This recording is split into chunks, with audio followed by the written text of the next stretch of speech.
Hello everyone. On this lesson I'm going to show how to find the triple scalar product of three vectors.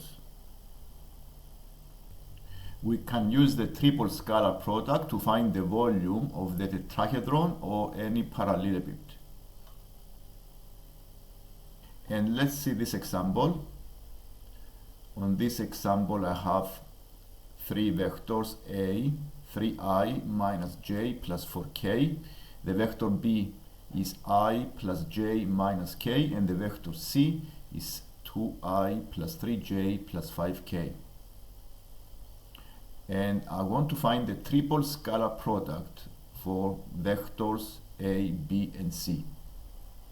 So by first finding the cross product between the B and the C using the method, we prepared this matrix with 3 columns and 3 rows. In the first column I put the I elements, the second column I put the j elements, and the third column I put the k elements of the vector B and the C. And using the method of the cross product of the two vectors B and C, I can find the vector 8i minus 7j plus 1k. There is a method of finding the cross product, and I have listed the method in a separate video. So this gives you the 8i minus 7j plus 1k. And once I found the cross product between the vector B and the C, this gives me another vector which I call D. This is the vector D, 8i minus 7j plus 1k. Once I found the cross product, then I go and find the dot product between the vector A and then D.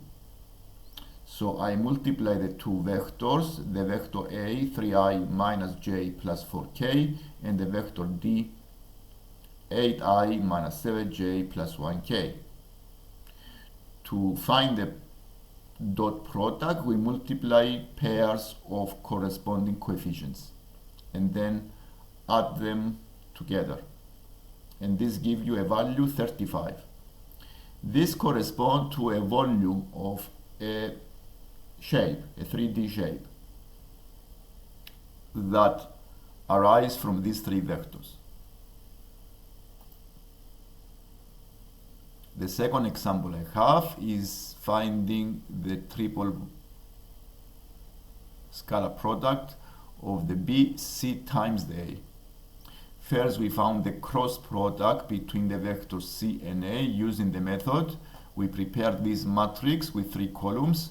First column is the I put the elements of the C and the A, so it is 2 and 3. The second column is the J unit vector. The numbers for the C and the A are 3 and -1, and the third column is the K unit vector, which is 5 and 4.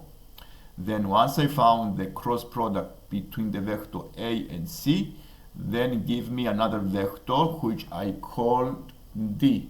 This vector is the 17i plus 7j minus 11k. Once I found the vector D, then I found the dot product between the B vector and the D vector. So I multiply them and multiply corresponding coefficients and add them up. We found the value 35. The same way I can find the triple scalar product of the A times the A times the C. And the same way I prepare the matrix I, J, K. I put the vector A and C, and then I found the cross product of these two vectors. This gives me minus 17i minus 7j plus 11k. Then I find the dot product of this vector and the A and multiply corresponding coefficients. As you can see below, I found the answer as 0. And these are some properties of this triple scalar product.